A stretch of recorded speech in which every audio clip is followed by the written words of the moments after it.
Hello, ladies and gentlemen. Good afternoon. Welcome back to another week here at Nerd Street Games. It's time for a little bit of and Dorado, one map at a time. We're getting through this whole dang thing. My name is Dor, and I am joined by the always wonderful Moxie. Mox, how you feeling today? Pretty good. It's escort only door, which means my favorite compositions, the ones with Widowmaker and Ashe, much more likely to be coming out of the spawn gate. So, I've got my fingers crossed. I hope that we get to see some Widowmaker versus Widowmaker snipe ups. They're always very enjoyable to see. I can't do it, but I can still live out my Widowmaker fantasies through other players. Vicariously through people who are better than us, to say the very least. Well, that's why we cast, right? Widowmaker. Yeah, those who can't play cast, right? And then we go watch tournaments where it's all going to be Widowmaker and people are actually mechanically good at this game. We'll see plenty of it tonight, though. It's going to be a good one. Plenty of dive in Widowmaker to be seen. Don't forget, though, ladies and gents, this one's brought to you by the U.S. Marine Corps. They're doing wonderful things every day. The men and women of the United States Marine Corps demonstrate their commitment to defend the American way of life since 1775. Wherever the mission takes them, they always remember that the Marines call home. As Marines, they stand out for our nation, for all of us, the few, the proud, the Marines, as they say. Visit marine.com to learn more about becoming a United States Marine. Now, Mox, let's go ahead and talk about what we've seen today. We've already played through a little bit of a group stage, and we've seen some dominant teams prevail. So why don't you tell us a little bit about that? Yeah, I think we've immediately got to talk about one of these teams, right? Just going through their roster right at esports. Oh, that is a spicy lineup. 4 members from Dark Mode SA, now Majestidus, and 1 member, I believe, from it is the Direwolves currently playing, that is Lab, and then the other player has actually been one of the DPS players way back ages ago, though. When I first started doing American casting, he used to play, I believe it was for Class 6, and that is Aiko. So no surprises there. They are currently undefeated, and you know what? No surprises. It's not really anything that you shouldn't be proud of when you get 2-0'd by these guys, which is something that one of the first teams that we're going to be seeing has unfortunately had to go for UNCW. They were doing so good, they won every other match, just that one where they ran up against Ryder. That's going to be the case a lot of the time. It's actually one of my favorite things to watch whenever these... it's not... I'll call it ragtag. That's with big air quotes around it. A ragtag group of contenders players comes into a tournament and just has a good time. Because you can tell it's not an entire team entering. It's not all dark mode. These guys know each other. They're entering likely because they're good friends, which means that we're likely to get to see a few more creative compositions. I know that when I'm playing with my buddies in Open Division, we're running more creative stuff, so I would expect the same out of them. I know you, and I know the compositions that you trot out in quick play, so I have no doubt of all kinds of the shenanigans that you got up to in Open Division Door. But we can talk about, the patch that we are currently on, because it is current patch that this tournament will be run on. So Ashe just got nerfed, Batiste just got buffed. A lot of people still don't think that it's really going to make that much of a difference, though. Lucio and Moira are just so prevalent at being able to get into fights quickly, close up that distance, and have the impact where even though you're running, dive tanks, which can be very vulnerable to get in, because you deny sort of the duration where you have to set up now with that speed boost, all of that risk has now been greatly diminished, and you can just reap the rewards without having to worry about hitboxes. Yeah, and along with getting into the fight quicker, right, we can talk a little bit about the rush composition that we've seen a lot of within both Overwatch League and Contenders, a little bit less so in the pack region of Contenders. People really like running these quick ones, though. I think they become a lot less viable on maps like Escort, where high ground and long range become the real priority. Like you said, there's plenty of Widowmaker to be seen, and considering the map pool that we have, Junkertown, Havana, Dorado, at least 2 out of the 3 of those open themselves up for some really strong Widowmaker play, which I think forces people to kind of shift away from the normal meta that we've been seeing people really lock themselves into. I'm going to be interested to see as well that support lineup, whether it will be the Moira Lucio or whether these teams are going to forsake sustainability for damage output. That's why we see a lot of Mercy paired up with Zenyatta at the moment. You have that damage boost going through. The Discord Orb provides 30% extra damage lumped onto the head of whoever is unlucky enough to have it. Moving in though, Havana will be the first map, and currently both of these teams, Bravo 6 and UNCW, showcasing that meta that we are so used to seeing. Moira and Lucio with a little bit of a different flavor. It's going to be the Reinhardt Zarya rush composition. Yeah, and getting out of spawn, there's really nothing more effective at doing that, right? You want to be able to take those close range fights. There's nowhere else to do it. Oh no, the Stomper's already hacked out. Nimbus is out of the way already. And it's a rough start so far for UNCW. It's worth noting, right? They did play up against Ryder earlier. That was their only loss. They took a win against Helix. Bravo 6, however, came pretty strong out of their group. Bravo 6 currently undefeated right now, and trying to keep UNCW in the tournament. It's going to be extremely difficult for this attacking side to get out with the composition that Bravo 6 are playing. Even if one member falls, you've just got the speed to get straight back in. Yeah, it's so quick to get back for Bravo 6, and they're smartly disengaging right now, not wanting to go back in until they've got the Coalescence online. They've got the first ultimate. They should be another reset for UNCW just off one press of the Q button. UNCW, though, are coming into their win condition. That's the EMP. Nimbus has been a little bit ahead of Karmas this entire time. The problem is for UNCW, what do you couple up when this EMP comes out? You don't have to worry about the sign bar, so you don't necessarily need that immediate whammy of a follow-up, similar to how we see, a Diva Bomb or a Death Blossom. Shatter might be all you need to just break this defense once and for all. Oh my god, forget Shatter out of the attacking team. Mox RSQ had one in his back pocket, a Death Blossom to boot as well. This is looking less like spawn and more like home for UNCW right now.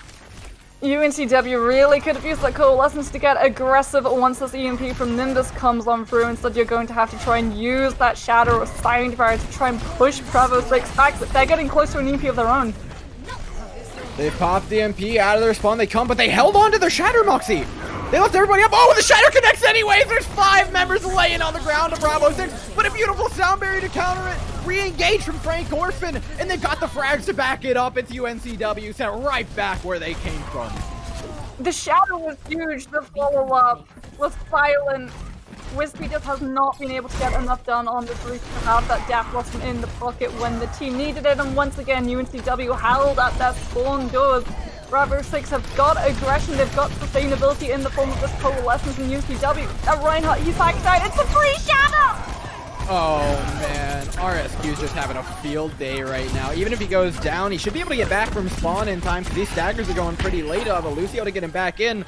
This is just a perpetual hell for UNCW until they've got the ultimates to break out. Well, they're going to have the ultimate in the next fight. EMP, Graviton, Death Blossom. It's a heavy commitment, it's a big one though.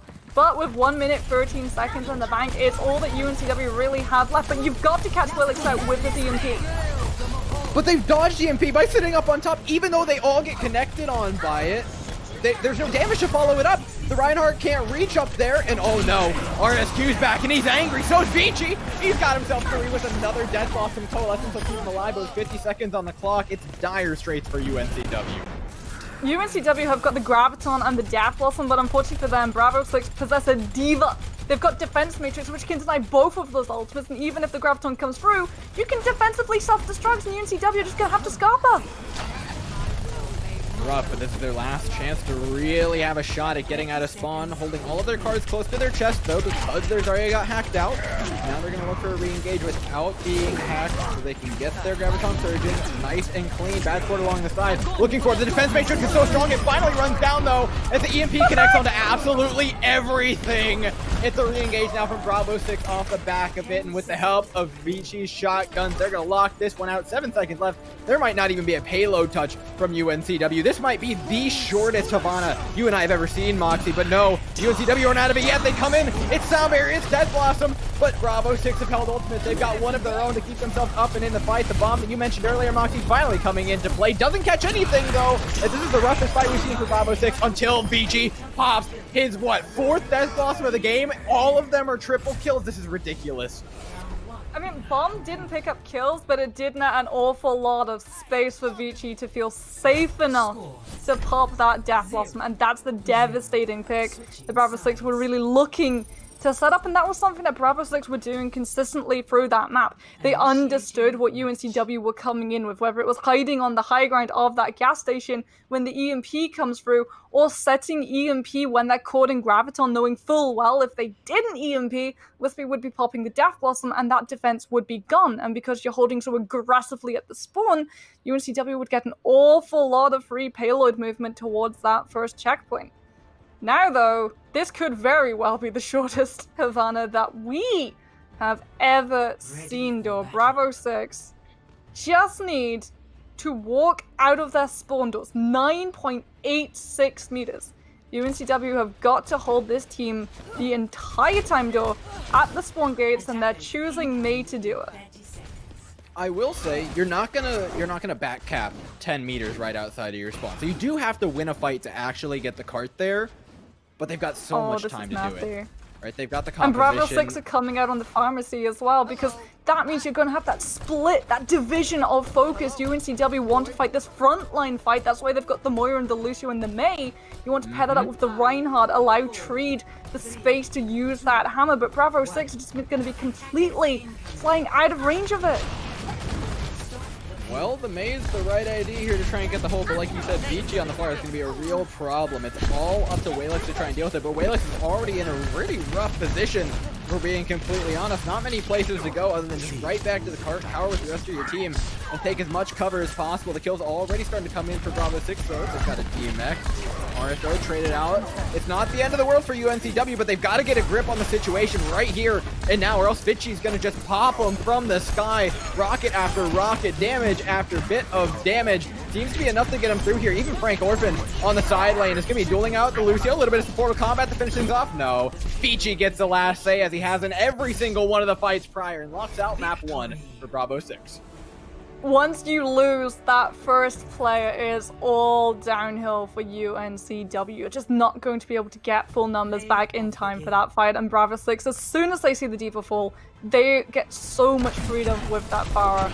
So much freedom as well with Vici. We're going to get to see one of this guy's staff off. Look at it go! Oh! You love to see it, hacking out the Moira as well to make sure she doesn't fade, to make sure that she can't coalescence the damage away from her team. Beautiful play coming out from Bravo 6. Yeah, and I don't think you can pull away any of the credit. I know it looks like, just spawn camp up forehead, but no, there was a lot of nuance to that, right? The Sombra played a very, very specific role in all of it. Them dodging the EMPs was actually, I think, the most impressive part of all of that. The level of coordination was, quite frankly, ridiculous from them, and it's crazy to think that this team is just starting out right now. We talk about Ryder on the other side of the bracket. They look like they can give them a run for their money. I hope so, because Bravo 6 aren't in Ryder's group at the moment, remember? Not in these round robin stages, so they haven't yet gone up against them.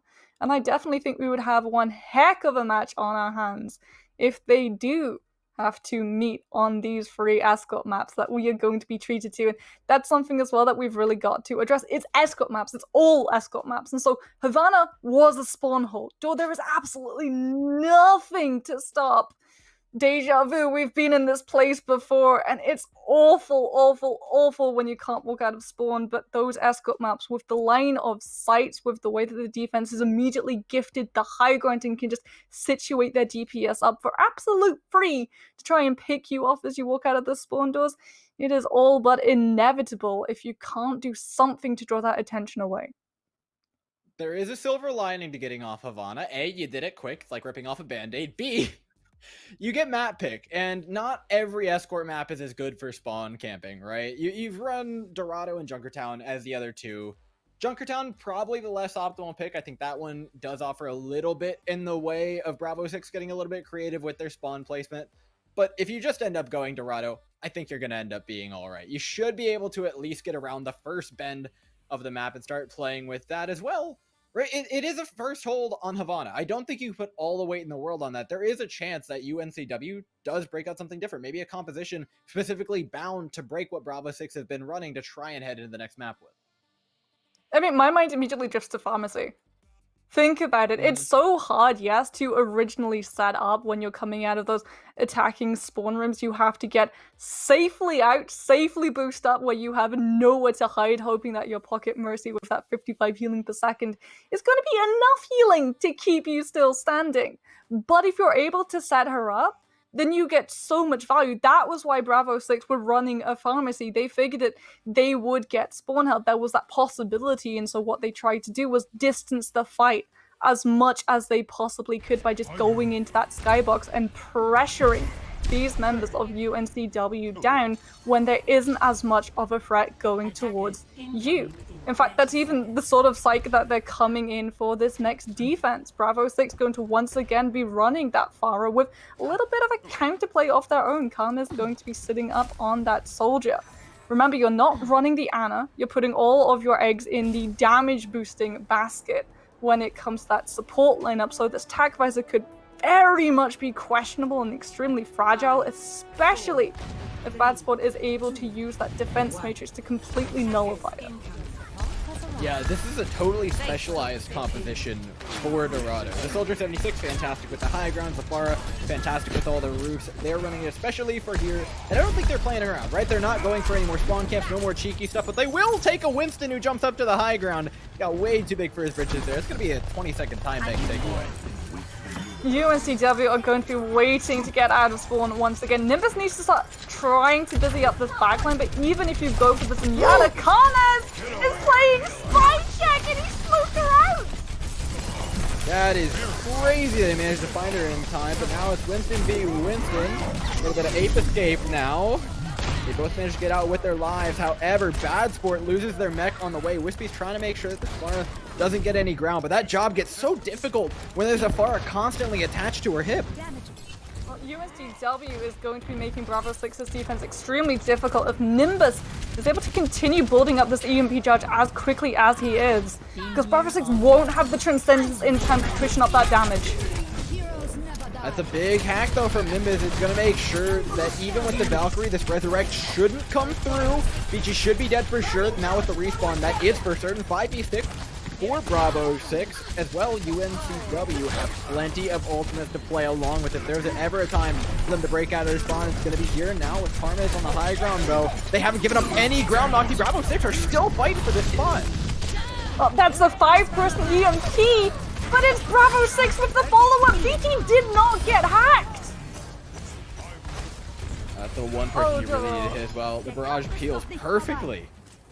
Oh, dude, that's painful for UNCW. Everything that they have working with right now benefits from EMP, and Nimbus is just going to swap off the Sombra onto the Tracer to try and get a Pulse Bomb to build up in time to bait out that Transcendence from Bravo 6. But it is going to be such a hard task with the way that they are peeling for the Zenyatta. Oh man, Karmas is waiting. He can smell the opposing Sombra, even though it's swapped to a Tracer now, right? He doesn't have to watch that backline as much. You can hear it coming. You can tell he's just ready for it. At any point in time, his head's on a swivel. It's like trying to do something while your teacher's head is turned around. You don't get away with it too often. RSQ, however, gets away with plenty. He just sits on the high ground. He's got so much support from his team. That's a free kill in his mind. He sees you when you're sleeping. He knows when you're creeping up on your Zenyatta. Bravo 6 almost going to have 6 ultimates in a couple of rounds. UNCW, they need to start initiating though, but they just can't close the distance by losing a player early. Oh no, Karma is wreaking havoc from the high ground. Just one at a time in from UNCW, even with 6. It just looks like a rough fight, shot after shot through, but clearing your way through these roads, paving them, is anything but easy when you've constantly got a Pharah and a soldier on you at any given point in time. The bomb's going to give you a little bit of space, but there's really not too much to work with here. They have to do it the hard way, but with 5 ultimates up for Bravo 6, the hard way seems like the impossible way. Transcendence as well. There is nothing currently baiting Frank into using that one too early, and so anything that UNCW uses by way of aggression, this Bob, this Coalescence, is just going to be immediately cancelled out. And with 32 seconds left on the clock, Bravo 6 are just waiting. They know they can afford it. 6 ultimates just rain down upon UNCW when we hit overtime. Holy barrage, Batman. That was quite the aggressive one from VG. They're getting away with it. Oh no, that res goes off. Even through the primal rage, Tree did everything in his power to try and stop it. But with the 10 seconds on the clock, it's UNCW's last chance to push this payload. It's not close to their spawn. Well, they've got the Bob, they've got the Coalescence. Nimbus should be able to touch on that Tracer. You can see it moving, it's contested, but no one's dealing with the Pharah. Oh no, knocking the Ashe off the map as well. Vici has just been having the greatest time of their life. Between the support constantly healing and damage boosting them, the tank's making so much space, it's free real estate for him. It's going to be another short push for Bravo 6 to try and win the map and take the series. Again, Moxie, quite possibly one of the fastest ones we've ever seen. UNCW, they had a very wide focus when it came to dealing with that defense, right? Nimbus on the Tracer and Sombra would go after the Zenyatta, and then UNCW would split their focus between Vici, Karmez, and that tank lineup, but we never really saw the team come together as a whole and focus on one person. And when you're running heroes that have such low damaging output as dive heroes, you've really got to make sure everyone's communicating and going after the same target. Otherwise, even going against Mercy's and Yada healing is just not going to be enough to make those kills stick, especially if one of them is a Pharah that is getting that much value. No, and I think the key pullaways for UNCW, like you said, target focus needs a little bit of work, but you can see the fundamentals there, right? They are diving the correct targets, they're identifying people who shouldn't be in their backline and trying to deal with them. The coordination from Bravo 6 is just on another level, though, thus they're going to try and break it with a little bit of extra hit scan. This looks like they're going for a pretty intense little spawn camp, Moxie. Yeah, UNCW, this is something where they have to hit every single one of their shots. Bravo 6 have only 60 meters to go for. UNCW are running a very excessively fast and brutal composition where you have that Lucio, you try and just boost treat into these fights as quickly as possible, but you're contesting a Roadhog and you've already lost a DPS, Resurrection Force, seconds into the round. Vici on every single hero we see him on. It is everything that we've wanted to see from him. Karmez is in a little bit of a tricky spot, but all it's done is create space for Vici to come in without the threat of the McCree. All of a sudden, those skyways seem a lot clearer. Don't forget the cart progressing this entire time. No, it's just getting off the start line, but even then, it doesn't feel like it's enough time for them to come on in for a recontest unless this Lucio can hold for a good 10-15 seconds. He's still alive. He's still kicking, but there he goes. Vici takes him down.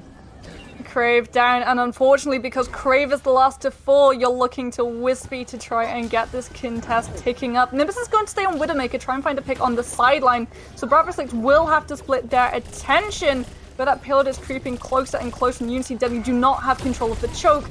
Bravo 6 have a huge advantage with the ultimate on payload. Well, they at least get one pick off the bat onto Frank Orphan, but with the Widowmaker under pressure, all that pick potential, all that clutch potential that you were just talking about, Moxie, that's no longer there. Vici is not letting go until her head is off her shoulders, and that's exactly what's going to happen. And meanwhile, the front of the fight's being taken 5 versus 4 for Bravo 6. They're going to have a massive advantage moving in here as well as the fact they've got Valkyrie, they've got Duplicate, they've got Pulse Bomb for days to chuck into this fight. It is not looking great unless UNCW can come up with some big. Nimbus still alive on the backline, but he's going to have to pop 6 heads if they want any chance to this map. Absolutely not. They Bravo 6 whole hog and the rest of the team off of the cart, taking a clean series 2-0. It's that target focus as well coming into play that Bravo 6 just possess a little bit more than UNCW. And you can see it, right, when they dive that Widowmaker. Because she had control, she was on the high ground until when for her, she was putting the other threat down, and Bravo 6 couldn't move forward through that choke as aggressively as they wanted to. And so they seek her out, they send Vici to deal with her, to pressure her, to make her relocate. And unfortunately for UNCW, when you look at how they tried to contest that payload in their last fight in overtime, everyone's focus is on the front line. Everyone's focus is only on the ground. No one's looking at the sky. No one was looking at Vici on that Pharah, and that was why you suddenly got so much value. You are uncontested. You have a Mercy damage boost. You are going to get picks. Moving forward into what could be the next map, I want to see UNCW start having that target focus. Start identifying that sometimes the real fight, it's not in front of them, it's around them. Fortunately for UNCW, there is no next map. That's it. It was a clean one from Bravo 6, albeit a fast one. I think this gives me a lot of hope for them heading further on into the night, right? A team like Ryder is extremely formidable. We've actually seen them here before, running through, constantly taking down team after team. Bravo 6, I think, could really contest. We'll find out in just a bit, though, ladies and gents. We're heading to the upper bracket finals after a quick break. Let me tell you a little bit, though, about Nerd Street's merch that they've been going down with. They've got merch sale online, nerdstreetgamers.com. Can confirm 100%. I've tested it myself scientifically. Does make you a better gamer. Hoodies, tanks, t-shirts, long sleeves. You guys want it. They've got it as well. We've got beautiful Splash displaying everything on display for you. In fact, you guys should go ahead and check that one out while we head to a quick break. We'll be back with the second match of the night.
Welcome back, ladies and gents. Apologies for the quick little break, but I'm glad to have you guys back so quickly. It's into game number 2, which is going to be the upper bracket final. This Bravo 6, who we just saw dismantle their opponents, going up against the Rider Esports, who have dismantled all of their prior opponents. I mean, this is just the match to watch for the upper bracket, and I could not be any more excited. If you guys like all the action, though, and you think you're good enough to knock some of these guys out yourselves, you can go ahead and enter in the next one. Don't forget, it's going to be over on October 15th. Free entry, $500 prize punt. They're doing them constantly. Go ahead and register yourself up at nerdstreetgamers.com. Promise you it's a good time every single time. We'll be back for that. That'll be a real fun one. As for this match, though, it's looking just as much fun. Bravo 6 starting off on the defense of a Junkertown. Mox, what do you got to say after watching him play last game? Oh boy, I feel like this is going to be a doozy, though. I feel like this could be one of the longer matches of this series. And do you know what? I'm here for it. I love Junkertown. I love how teams try and get around that first bit where you have to walk out of your spawn door and get onto the payload safely without immediately being headshot right in the face by a Widowmaker perching up with so much team support. It's gone through a couple of changes, you know, based around which meta it is. Sometimes you have an Orisa shield, sometimes you have a Reinhardt shield, and currently it's a Sigma shield. So if there's anywhere that we're really going to see a lot of shielding coming into play, I feel like Junkertown is going to be the place. Sigma and Roadhog are just two staples of this map currently if you want to be on that defense or if you're suffering from a Widowmaker, because we all know, we've all done it. We've all been being thumped by a Widowmaker and had someone swap onto Sigma and stick the shield to her face every single way that she goes and force her to relocate until she swaps off to McCree. Or maybe that's just me. Maybe I'm a horrible person when I play Overwatch. I've never lost a Widowmaker duel in my life. I wouldn't know what that's like. These guys, though, might have to learn it. I mean, you and I talked about Widowmaker a lot before the previous match. Really important given the map pool. Didn't show up much on Dorado, but we don't expect it to. It's Havana and Junkertown that we're really looking for it on. And really, a lot of it just comes down to the Widowmaker duel. Like you said, it's so important that you get a Sigma shield up in her face, but if you don't do that in time and she gets a pick on the defensive Widow, all of a sudden you're looking at 60, 70 meters into point A, which is arguably one of the coolest points in all of Overwatch. So open, so long, so many different things to what we see on normal Overwatch maps, which kind of leads you over to the tanks. Like you said, Sigma likely to be played. It also opens the door for a little bit of Roadhog action, which we've seen a lot of lately. Just finding those entry picks and such. It's going to be a fun one as we head on over to Junkertown. Moxie, what do you expect support-wise? I mean, sometimes we get to see that Moira Lucio, but a lot of the time teams really lean into that Mercy Zenyatta, and it works arguably a lot better for the attack, though, because you have that damage boost, right? And when you're the defense, it's all about controlling the space. The second that the attack actually decides to move forward and you don't hit that first pick with your Widowmaker, you're taking a huge step backwards, and when you're running Mercy Zenyatta, that healing is not enough to safely negotiate back into that fight without putting yourself heavily at risk. So Bravo 6, this composition that they're running, this full dive with that Mercy Zenyatta can absolutely work, as long as their DPS, Vici and Karmas, are able to, you know, flip the table when it comes to Rider Esports' chances of being able to move forward. Yeah, it's pretty standard stuff from Bravo 6, right? Double sniper along with the dive. Rider, I find their composition to be pretty interesting. Running double shield, something we haven't seen in quite some time. So we talked a little bit before about the Orisa buffs and what they kind of do for everybody. And what they do is make space for Lab to come in and pop heads. Down goes Karmas. Can they deny the res is the big question. Well, Bravo 6 need to start diving in as well, remember, because when you're running double shield, Widowmaker has two places to hide behind. They're going to go for the dive, but Lab just pulls back. And RSQ doesn't change. When Lab's the only Widowmaker alive, you don't have to hide behind those shields anymore. All of a sudden, Karmas has next to no room to actually work with. Yes, you're up on the high ground, but your team's just cowering over in the mega room. That accretion could be deadly, could be a DMEC. No, Abdallah's lucky to get out, though, without getting that frag. Now Bravo 6 have to go for a re-engage, forcing Rider back towards the mini-pack. Lots of sightlines for the big DPS to work with, but not enough for them to actually get a frag. Get its Avenue coming up big in the feed for Rider Esports, followed by the rest of his team to push the cart right through A. And this is scary territory for Bravo 6 as well, though, because Rider Esports have snowball potential. That's why Bravo 6 are going to be immediately swapping their composition. It's the Lucio, it's the Moira, it's the Reinhardt. They're just going to try and steamroll, get in close to Rider Esports, use that speed boost to make sure that RSQ, he's vulnerable, but not for very long.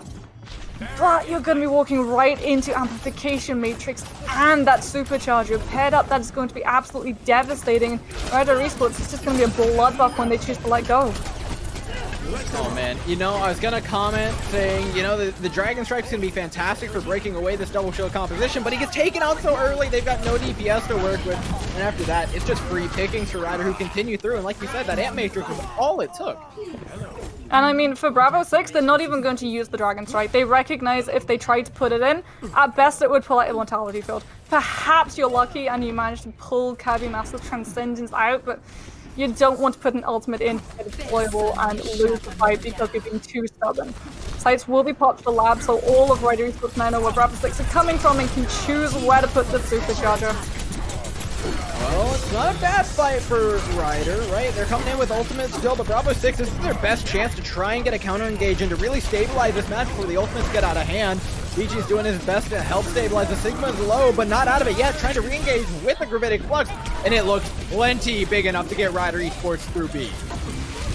The good news for Bravo 6 though is that this payload is going to start moving into the territory of Point C. And the second you win that first fight in Point C, you control all of these sidelines. It's that punishment of Point A all over again. Unfortunately for them, those sidelines are currently in control of Rider Esports DPS, so you have to respect them. Until Karmas is able to hit that EMP, you have to use natural cover, especially now you've swapped off the shield. It doesn't exactly seem like the easiest thing ever, winning that fight. It's a very non-trivial task that they've been tasked with.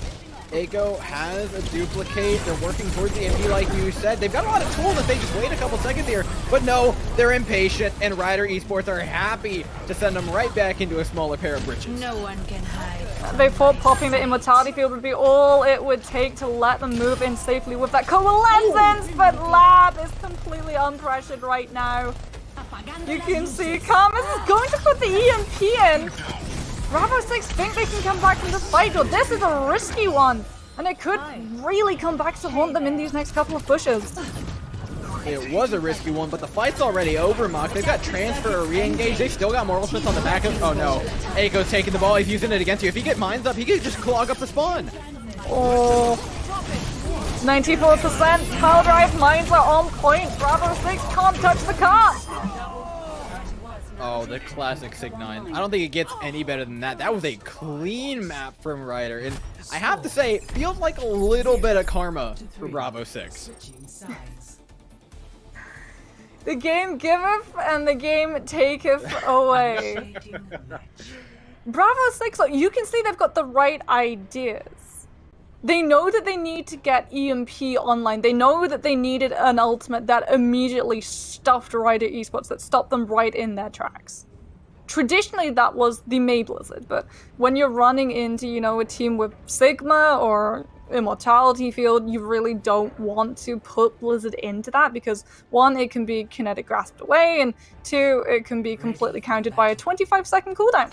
So Bravo 6 tried to go with the Sombra, which is a little bit more mobile, a little bit more of a permanent threat towards that Sigma especially.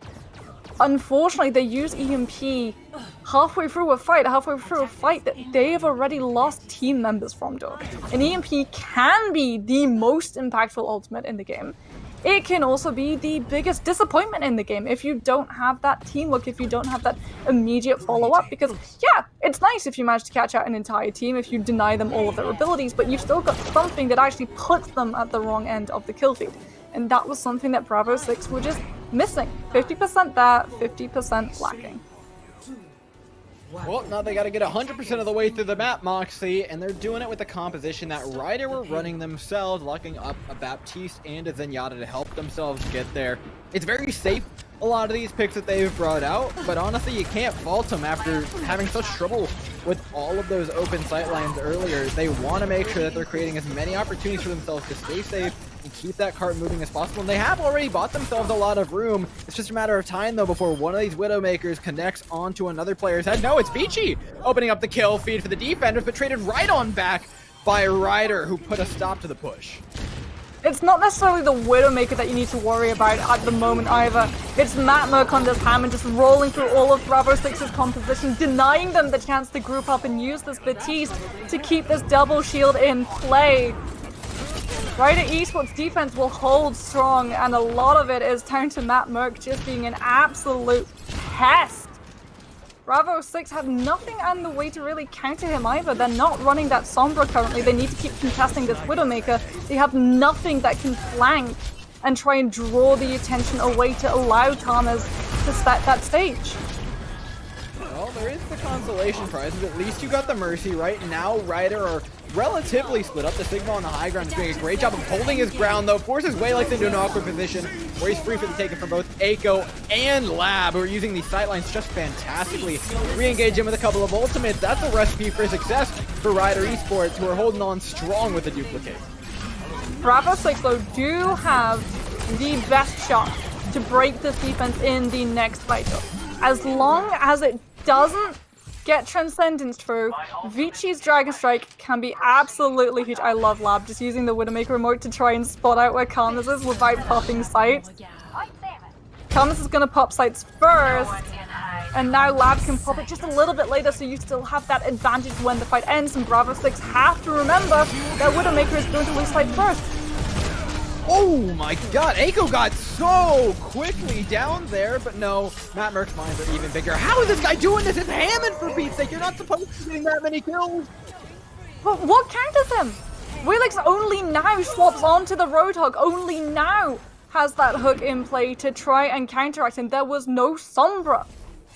There was nothing, not even a Brigitte, not even a McCree, to shut Matt Merck down. And because of that, you've burned 1 minute, 26 seconds off of this attack. And Bravo 6 will have support ultimates to play with, but Ryder can just run away, disengage, wait out Amplification Matrix, and then come in for Transcendence of their own. Well, at the very least, you got one pick to start the fight off. It would be the first time that Bravo 6 has lost a fight like that. Beautiful Gravitic Flux, however, taken out of the sky by Vici. No tanks really for Ryder. They've got a little bit of contest from the Wrecking Ball still here, but to actually play after that's going to be relatively difficult. About 50 seconds on the clock. We're getting into final fight territory. Mox is to duplicate from Eiko, trying to dish out the damage on the Roadhog. In fact, get a whole hog up to push some people off of the cart, but he can't. Canceled out. Bravo 6 look like they're going to make it through A, providing they can get these last couple frags. Karma's coming in clutch right now on the sidelines. Abdallah was away. No Sigma shield for Rider Esports to keep themselves safe from those Widowmaker headshots. And Bravo 6 will be able to pick off point A off of some amazing DPS play coming in clutch for this team. Unfortunately though, Rider Esports are going to be extremely hard to stagger out right now. Eiko is onto the Tracer, it's going to be extremely hard to catch him. Bravo 6 do have that snowball potential. They've got ultimates, they're controlling these lanes, this high ground, they're making Rider Esports panic, and now that Vici has that pulse bomb, Avenue's already swapped off the Batiste onto the Ana. This is an opening. You can connect it onto Cadmus and guarantee yourself a kill. For the first time in quite frankly, the entire series so far, it's Bravo 6 with an ultimate advantage, like you mentioned. It's about how they use it though. Ryder have used the mines to stabilize. They haven't actually gained any ground though. They'll trade out for Eiko. What is going on back here? Mario Kart, you know? Gotta go fast. That was quite the fight, but I think Bravo 6 are on top. We got a little bit busy there with the Wrecking Balls, but no, it's the blue team making their way forward until Lab ends Vici, and that's a lot of space lost for him. In fact, enough that Rider Esports should be able to regroup and recontest this. And this is extremely difficult as well for Bravo 6 because you have to find some way of initiating, of getting yourself safely in, but Lab is so nicely situated. There is so much peel available for this Widowmaker. RSQ's got to try and jump on Lab, but the team are making it so very hard to get there. Tanks in this small hallway are giving him hell. Another cancel from Vici though. No Gravitic Fluxes have come out on the defensive for Abdallah. That's all the space they needed. It won him the fight on point A. It's looking like it's going to win him the fight on point B as well. It's going to take a Herculean effort from Ryder to trade this one back, but they're not even going to go for it. Let that cart move forward. Try for one last fight. Ryder at the moment just wants to build up ultimates. Matt Merck is going to be close to those hammer mines, but he's the last one to go down. And so you don't really have a way of buying Avenue the time necessary to hit that nano boost to let this contest actually have some meat on its bones. but Waylux is down early. That's a really big pick. The accretion canceled out the take a breather, so he didn't get any of that health back. The recontest is very deadly, along with the help from Matt Merck holding onto the cart. It's not going anywhere anytime soon, and the spawn, not exactly great for Bravo 6 here. Well, right, I remember running that Ana had just a lot more healing by way of those burst hits. Bravo 6, they need to come in, they need to make these fights immediately over to their side with the damage boost composition, but it's just not working when Rider Esports is so hard to chunk down. And now you've got to contest Matt Merck, who has the hammer mines built up, who can just plonk them all over that point, and there's nothing Bravo 6 can do because they don't have the shield to clear them. Yeah, the defensive mines here are a lot stronger than the attacking ones, but Ryder needs to be careful. Oh, those are some really aggressive mines, and a pulse bomb from Vici again connects onto Cabumis, which means that there's not going to be any source of transcendence. Oh my god. Oh no. Oh no. Not like this. You want to say it? Do I get to say it? I don't want to say it. Yeah, I don't want to see it, let alone say it. That's not the way you want to go down map 1. On the bright side, they do have one more on the back end of this. There's another shot for Bravo 6, and things certainly were looking better on the attacking side, wouldn't you say? Absolutely, Bravo 6 really were able to hold their own. When that Sigma shield was out of the way, they were able to come in clutch. Their DPS was doing serious work on the sidelines. It was only when they were trying to trespass back into that space that they really started to fall down. And that isn't their problem. That's a universal problem that the attacking team really struggles against on all points of Junker Time. Because as soon as the defenders actually win any fight on any of this map, they gain so much space, so many open sightlines, and there was nothing really that Bravo 6 could do other than sending 2 people, 3 people for lab to actually guarantee them safe passage onto that car.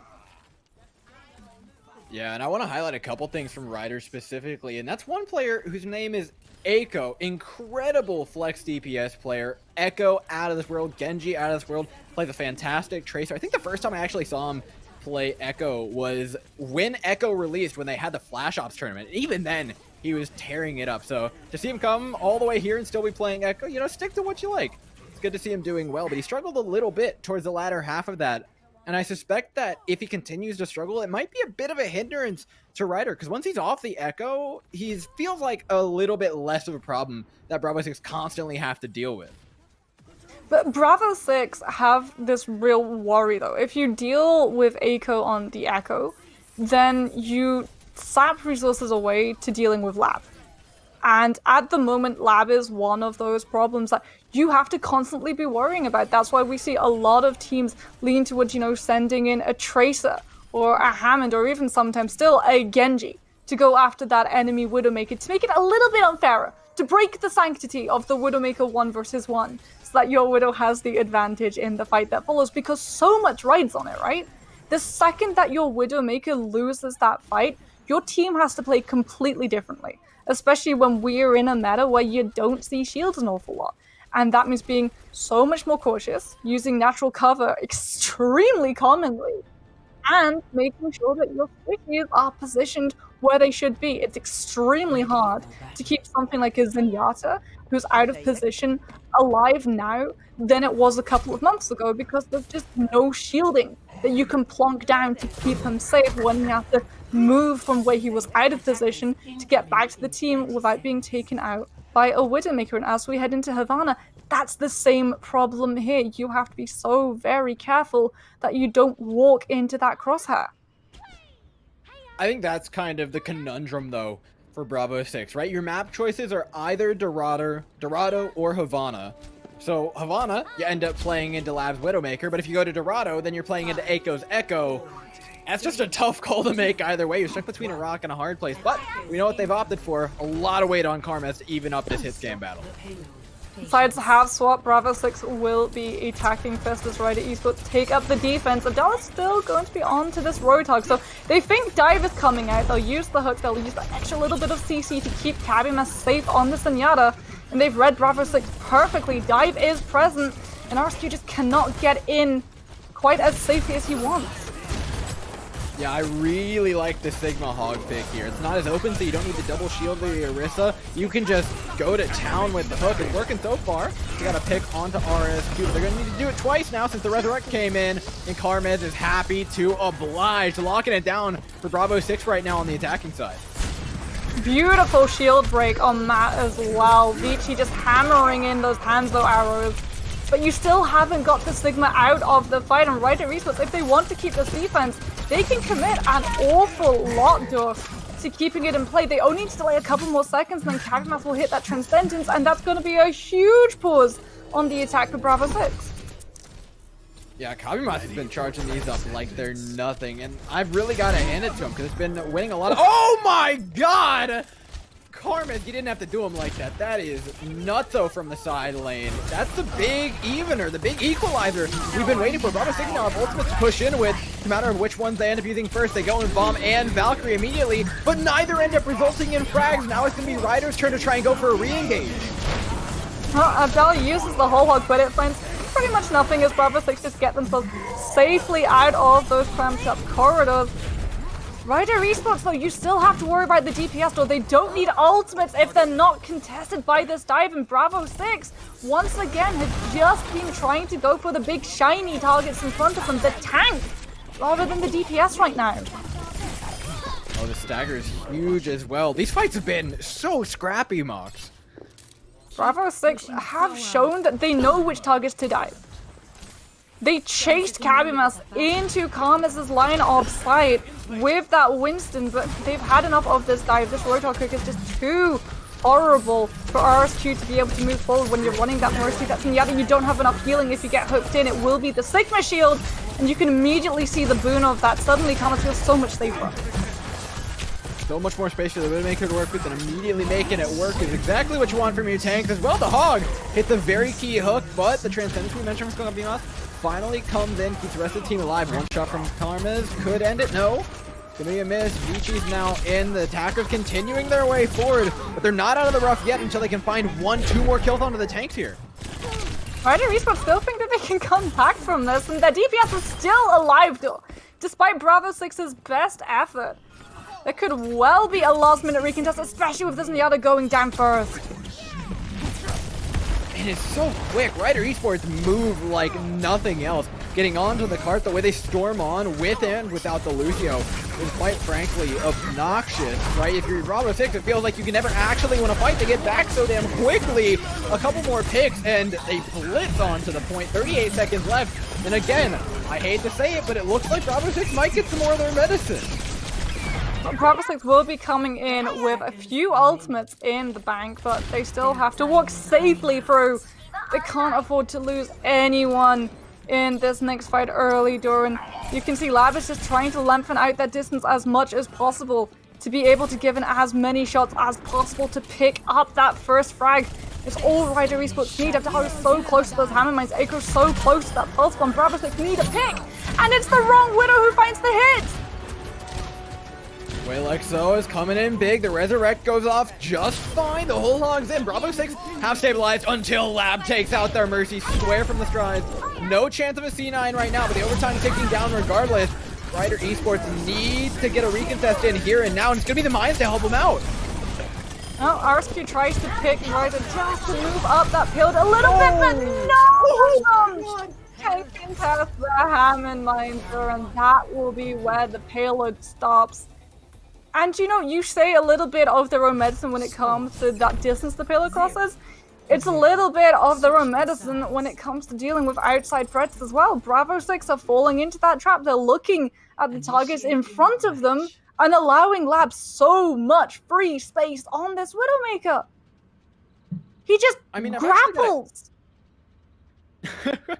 I've got to hand a lot over to Karmez. I actually felt like a lot of those Widowmaker duels, even though Karmez didn't have space, were going his way. It was the fights after. It was a follow-up for me. But you're absolutely right. In the recontest, when they came in, guns blazing, it seemed like Bravo 6 forgot about Lab. And it's those little slip-ups that allow Ryder Esports to come in and retake the game. It's just enough, right? You win maybe one fight with Trance, one fight from a first pick. But that third fight that Bravo 6 are giving away from slip-ups like that, that's where Ryder are winning the game.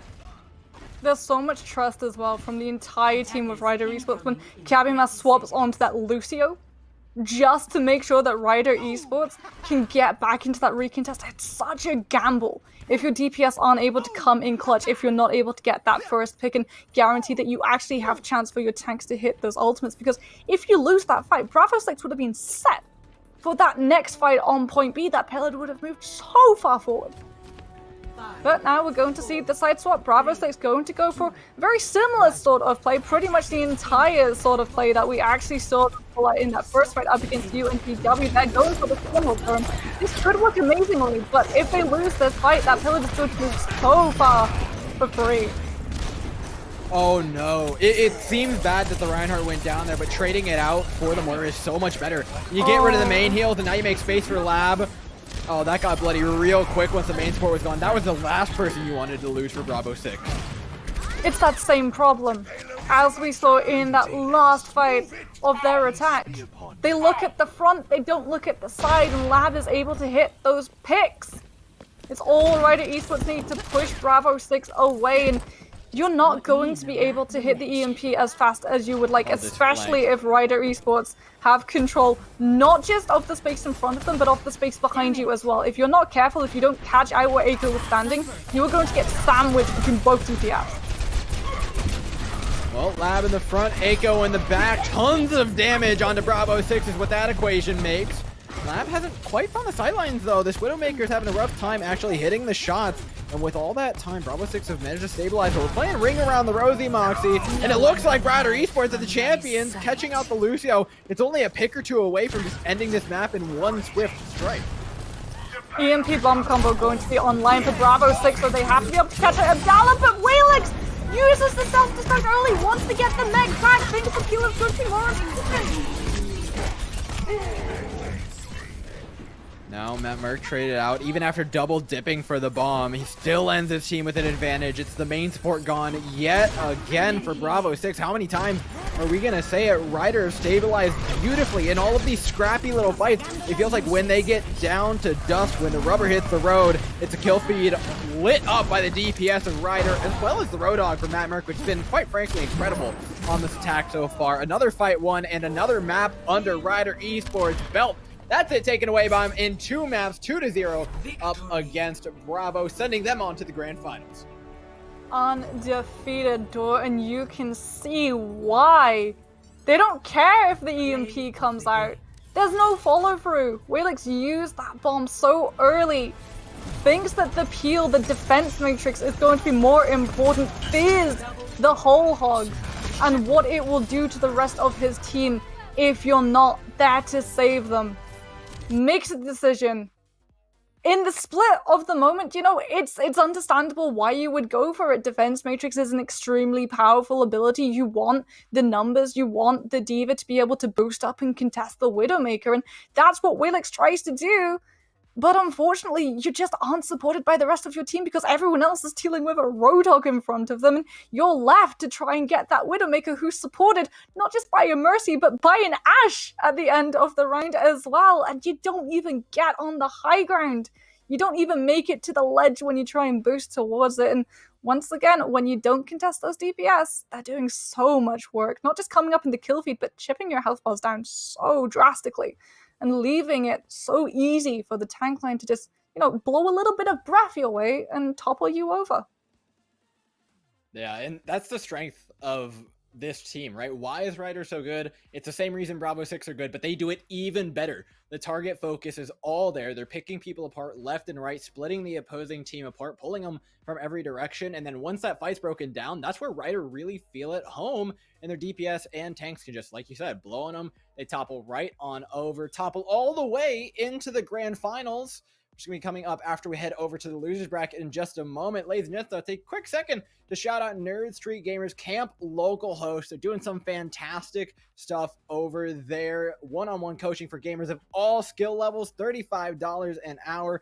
Overwatch, Valorant, you name it, they've probably got it, doing plenty of really, really fun stuff. And I don't think you guys want to be missing it. It's a great way to get started. It's a great way to get started and actually learning esports, getting coached and properly training, not just like playing a little bit of comp, but getting in there and getting your skills nice and honed so you can come in and beat people up like Ryder do. Because quite frankly, it's impressive, Moxie. I wish I could play like these guys. I really do. They are on absolute fire right now, Duran. I worry for the team that is going to be facing them in that grand final, but we've still got to figure out who that will be.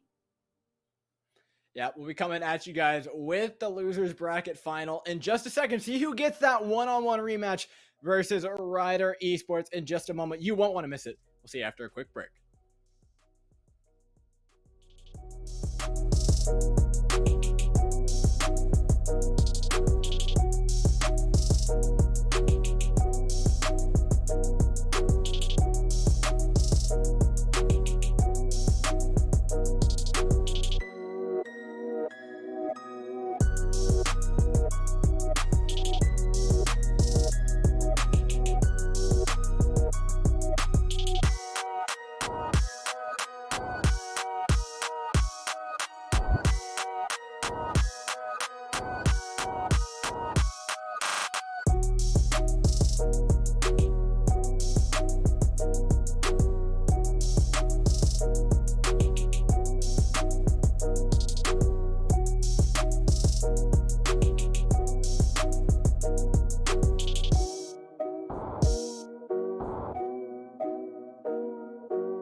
Welcome back, ladies and gents. Back to the action. This time we're heading a little bit of a hop skip away down to the losers bracket, where it's all best of ones, cherries, and everything sweet, except for Bravo Gaming, who had a very rough time up against Ryder in their last match, but they get to take out their anger on AJ the Ghost fan club here in a second. It's the Nerd Street Escort, brought to you by the U.S. Marine Corps. Don't forget, there's men and women of the United States Marine Corps every single day out there serving for you. They demonstrate their commitment to defend the American ways of life since 1775. Damn, that's a long time ago. Wherever the mission takes them, they always remember the land they call home. They stand for a nation, for all of us, the few, the proud, the Marines, as they visit Marines.com to learn more about becoming a United States Marine. If you guys are interested, they're doing fantastic stuff, and we like to see them getting involved with the community. The community right now, though, is these two teams. Mox, why don't you tell me a little bit about what we're getting ready to see? So, I mean, if you're Bravo 6, you just got off Havana.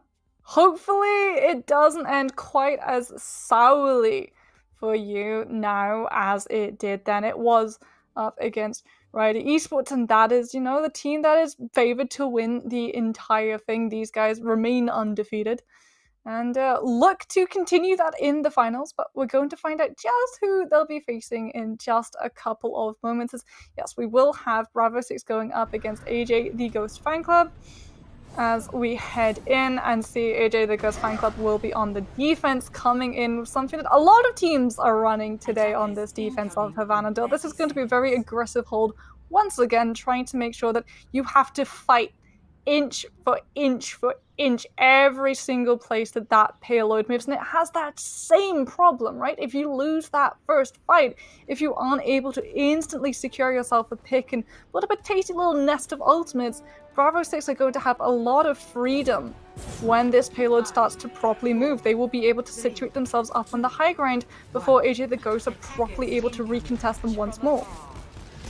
Yeah, it's a question that Bravo 6 have put up for, quite frankly, all of their opponents. And oh my god, AJ the Ghost fan club, they are coming, knocking, and answering, sacrificing their so-called leaders to do that, but seems like an effective strategy so far. Love his Rage looking for one more shot to try and end things here, really start making that payload cruise along the highway, but can't get it until there it is. Frank Orphan down, and now it's just a shooting gallery, Moxie. Yeah, this is one that we are extremely familiar with. When you lose that first fight, that payload gets to move extremely far, extremely quickly. Bion's going to be going for the Ash, trying to take control of two line of sights to shut down this defense, and you're even going to have the coach gun as well, so when Kamas goes for this decloak, the second the Sombra is spotted out, you can just boot them away from the team. And it's necessary with neutral going onto this, and yet if he gets hacked out, it is a death sentence. You know, I was going to say the re-engage is going to be fast, but without the speed boost from Frank Orphan, no longer going to be the case. AJ the Ghost trades out another one onto the opposing support. And this is looking all attackers all day. It's worth mentioning, AJ the Ghost fan club actually played against Bravo 6 earlier and lost 0-2, so this is not what we were expecting to see, to say the very least. I mean, you have that growth in teams against Overwatch, don't you? What, you run up against them, you see what they're most comfortable on, and then you come in with tools to negate that. And again, that's why we're seeing Bion on this Ash, AJ the Ghost making sure that on this Hammond he really stops Bravo 6 from getting all of the setup this composition needs. They want the Sun to be able to move in before they aggress, and he's completely denied that. Oh, they don't have any space, they don't have the Sombra, they don't have any MP, they've got two supports. What are you two doing in the back line? Frank, we're still more, I've seen a lot of stuff from Bravo 6 tonight. That was probably the most interesting. Well, this is the furthest we're going to see. We've seen a payload. Dorian made it to a checkpoint. The first time tonight, as we will see that point. Oh, actually, no, we had some good time. The second time tonight, as Bravo 6 are looking to stop the payload from moving any further. They've got the EMP. You don't necessarily want to use it, though.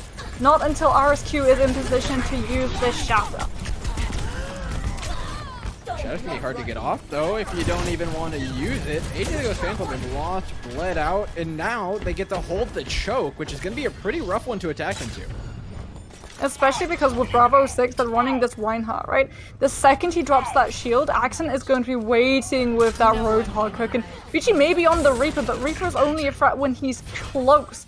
He can get chipped away, and even if Bravo 6 are able to engage, even if they use this EMP, if Neutral isn't caught out by it, it's going to find nothing. That Transcendence is going to be there to save the team. Well, at some point here, the defenders have to move back in. It's here and now, though. Vici up in the front line, putting it back down on the Reaper that we saw him do oh so well on earlier. They've got 2 frags, but they need equalizers now. Nature the Ghost fan club, a couple to try and equalize, but it feels like they're all wasted as the kill feed's all blue. AJ the Ghost are holding on to more ultimates than Bravo 6. Bravo 6 only wanted to use the EMP duel, but it didn't catch Neutral out, and so they had to put in so much more to make sure that they actually won that fight. They know how valuable EMP is. They know that it should win them that engagement, and so they push in so many ultimates to ensure that it does. But now you've set yourself up really poorly for this next one. You're going to be walking straight into that bomb. But you do have a sound barrier, and now that gives you a little bit of padding to try and win this fight early while all those shields are still applied. In fact, it looks like they will. They've taken out the Mercy. Even with the Resurrect onto the Hog, they should be all right here to take at least this one away. Lost, I'm worried for the next when all they have is a death block. AJ did not want to be that. And RSQ will be sending him a postcard to that spawn doors. AJ now, they're in that position where they've set themselves up pretty badly for this next one. Bravo 6 will be hitting a lot more ultimates because they expended so many when they used that EMP. A lot of the members are actually going to be hitting those at the exact same time, and you can really deal them up. Neutral has not been able to do enough on this Zenyatta because of Karma shutting him down on the Sombra to build up the Transcendence. Bravo 6 should win this next fight. Well, it's looking a little bit less so. Without the Reaper, they like the Death Buff, and they lack a lot of the sting to this push that they wanted. Oh no! The Pulse Bomb connects onto the Reinhardt, but he runs into his support and takes out Lion for Love His Rage. Now you gotta do this one the old-fashioned way with just tank damage, and there's quite frankly not that much. It's all down to Waylux to try and trade it out, and oh my god, he's doing it on the D.Va! That is the D.Va. You've got the bomb as well, and Vici's still present with the Death Blossom. AJ that Ghost not able to move forward. Bravo 6 can keep holding on, and even when AJ the Ghost come in for this next fight, Lion just has to wait until he sees that hook coming out from Accent, and then he can pop Coalescence, and that provides you all of the stability you can want to make sure that Vici's Death Blossom actually hits. Well, as long as he doesn't get picked early this time, they should be alright. Just Love His Rage though. Using up with another Pulse Bomb, can't get it up quite in time. It's going to be a Coalescence to keep the Death Blossom up, and a Transcendence to not keep the Mercy up. They're going for a back cap, and it's their only hope at this point. They're 2 members down, and Bravo 6 are coming for him with a vengeance. Moxie, 45 seconds left on the clock, and it's all up to AJ the Ghost fan club, and one more push. Oh, one more push, and Bravo 6 are going to hit that EMP as well. And Don Neutral, he's not going to have that Transcendence. AJ the Ghost cannot allow themselves to be caught out by this EMP, otherwise Relix's bomb is going to be absolutely brutal in the follow-through. I mean, I'm suspecting another very aggressive engagement from Frank Orphan, right? They can push in there. They'll probably have enough to get EMP up by the end of that. No, though. It's AJ the Ghost fan club popping their abilities first, try and push into the fight aggressively, but Bravo 6 are happy to walk into that with an EMP of their own. Karma is over top from the back. It's getting mowed down by the Baba Bion. They're buying him just enough space, so this cart might cross over. It's going to take another frag or 2 to get there, but it is possible. The Spore combat ensues as Neutral takes down Frank Orphan, but the Resurrect was so greedy, Mox. You can't get away with that. Oh, the Valkyrie was there. Ransom thought they would be able to make it, but the team just aren't able to provide a distraction, and Vici just glocks the Mercy right in the face as AJ the Ghost try and keep this payload in it, but until there were too many members of Bravo 6. We got to see the first checkpoint. We're not going to see the second, as that is going to be where the payload ends. Yeah, I'm actually trying to figure out what the ends of these maps look like. Whether or not we'll actually see one by the end of the day is definitely up for question. We've talked a lot about point A and point B. I'm not certain that point C actually exists. Right, there might just be 2 letters in the Overwatch alphabet at this point for all we know. We'll see though, just how far Bravo 6 can get to try and equalize this one out. Of course, it is a best of 1, so everything for them rides on this map and whether or not they can match that yellow box of victory. I mean, it's going to be a tough one though, isn't it? Because you don't have access to that point C. You don't have immediate guaranteed advantage in these fights if you lose that first engagement. You are going to be on the back foot for AJ the Ghost fan club if they lose a single one of these matchups, and this is a very risky composition that they're putting into place. There's thought behind it. They're going to have AJ the Ghost on this hammer go in, try and pile drive targets up, try and provide as much distraction as possible so that Karmez and Vici are so preoccupied trying to deal with that Hammond that they're just not able to turn around and contest Love is Rage and Bion on this Ashe and Widowmaker, but it's extremely risky. Hammond has so many counters in the game, and Bravo 6 will have access to the spawn doors door. They'll be able to swap their composition up. Vici doesn't necessarily need to run out on the Sombra as a scout. You can stick to it if you see the Hammond. Yeah, the Sombra is going to peel to Hammond excessively well. As well, now you have to eyeball the Widowmaker play, right? Karmez did really well in it prior. Now with a lot more space to work with. That shot was so dangerous and close, but not quite landing. It's going to wait for the tanks to come in and start making a lot of the room for him before they ever go for an engage. It's the first shot landed by AJ the Ghost fan club's Widowmaker. Going to stabilize them down for at least a moment here on the defense. Vici just not really hacking out AJ the Ghost at the moment. And that provides the Hammond all of the space, already 42% to those first Hammer Mines. And he's not going for the DPS right now, though. He's going for the supports. He's making it that Bravo 6 just cannot move forward without that Mercy. And when you're running that Winston, that big of a hitbox, it's so hard to get safely in. You don't want to use your bubble to just negate the high ground gap. And AJ the Ghost gets so much damage in for free. And now you kind of have to question, right? Oh.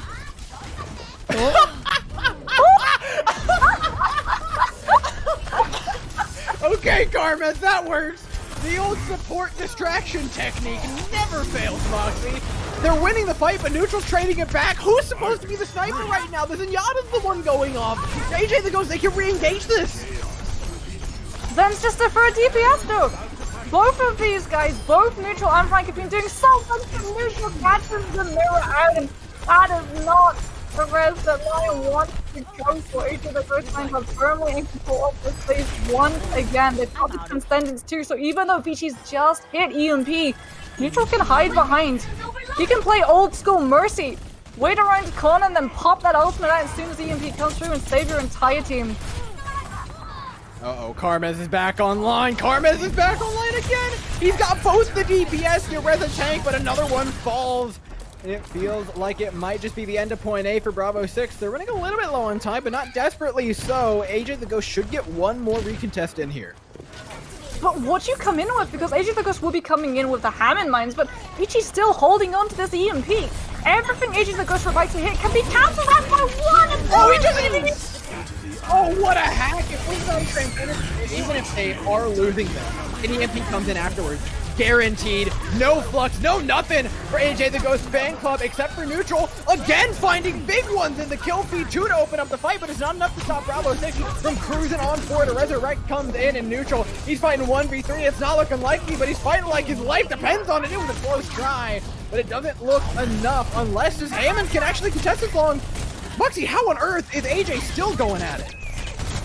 The Hammond is so hard to hit. The Sombra is trying to kill him out, but Hack's already been used. The Pulse one thing will hit the D.Va, doesn't get the D-Mac just in time, and Buster Strike will be there. Bravo 6 going to be able to push that payload in a little bit further, but Joe, it took them so long. This is actually a boon, an advantage for this team, because Vici was able to do so much. AJ contested that cut so long on the Hammond. He's already almost got another EMP. If you can hit that ultimate before Neutral hits that Transcendence, you have won this next fight. It's Snowball City, and honestly, you're absolutely right. Neutral is not only the target for Transcendence, though. He's the target because he's practically the biggest DPS for AJ the Ghost fan club right now. Knock him down to 50 HP and knock him out of the game, and you've almost locked up the match for yourself. Start progressing now. It's getting in the final fight territory. Everything lies here for AJ the Ghost, but they don't have the ultimates to back this push up. Bravo 6 is the first to connect onto theirs. It's Bion going down first. EMP's on lock. When does it get tossed in, though, is a big question, Moxie. 100 HP to his name, and he's got the Hammond as well. There's no tanks, no nothing. We talked so long about the EMP, but it might not even have to be used. They're saving it. They're waiting for that last fight. They are going to be able to catch the entire team of AJ the Ghost out when they come for this final recontest, because they're all going to be stuffed up in this one corridor. They are going to contest. Oh, it's going to catch everyone, Joe. Right? Okay, oh no, this is about to be huge for BG. They know it's coming, but they can't dodge it. They throw 5 members into the trance. It's big though! Neutral throws it out early and it saves everybody. What a beautiful ultimate from the clutch support, but he still gets taken out by Lion after. It's going to be this Portal combat that takes us at the end of the day. Unless they can stabilize this fight, they need one more kill to do so. It's looking likely that they're able to do exactly that, as AJ's knocking everybody around the card. Huge pile driver to finish things off, and even stabilize for AJ the Ghost fan club. Neutral's going to be coming back on the Lucio as well. And frankly, this is a good pick, right? Bravo 6 are running that dive. They're going to be looking for extremely vulnerable targets, and it's not just the Zen that you have to worry about peeling for. It's random on this Ana as well. Now you have that speed, which you can get yourself a little bit safer away from this Tracer, who will have the Pulse Bomb, who will have the means to take one of your supports out of this fight immediately. And if that pick comes through, Bravo 6 have the capitalization tools. They'll be hitting that Transcendence. They'll be hitting that Diva Bomb. Well, the one thing I'm looking at for AJ the Ghost to try and clutch this one out is love his rage. 95% to a death loss, and he'll have it online before Frank Orphan gets a Transcendence. And now battling with only 1 DPS, the weight is on the Reaper even more. He's got the ultimate up, but it's going to be a bomb chucked in from Bravo 6. Doesn't find anything. No surprises there. Love his rage waiting patiently. This could be a big death loss, man. Everything's on his shoulders. Just waiting too long, but no, he's getting so close. He's got 3! Can he make it 4? He might even. The Diva stuck there. 30 seconds on the clock. Bravo 6 sent back to spawn by 1 player. He's done it! But they don't have anything to see themselves through EMP. Neutral is 43% to the silent barrier. You have to stop this Sombra before she sets the ultimate up. This is the final fight. This is a best of 1, so whoever wins this fight wins the series. You've got to find Vici. Oh, Bion tried so hard to get the pulse bomb in, but the defense matrix is too much from Wayland. The EMP feels like the end of days. They've got a Transcendence to lock it out as well. EMP connects onto 4 for Bravo 6, looking to send themselves onto a grand finals and a rematch versus Ryder Esports. They've got all the kills they need to do it. It's Havana, done, dusted, and over with. They're going all the way through, Mox. That EMP is so brutal. That's still contesting. But it's all for naught as AJ falls 99% to the Hammond mines.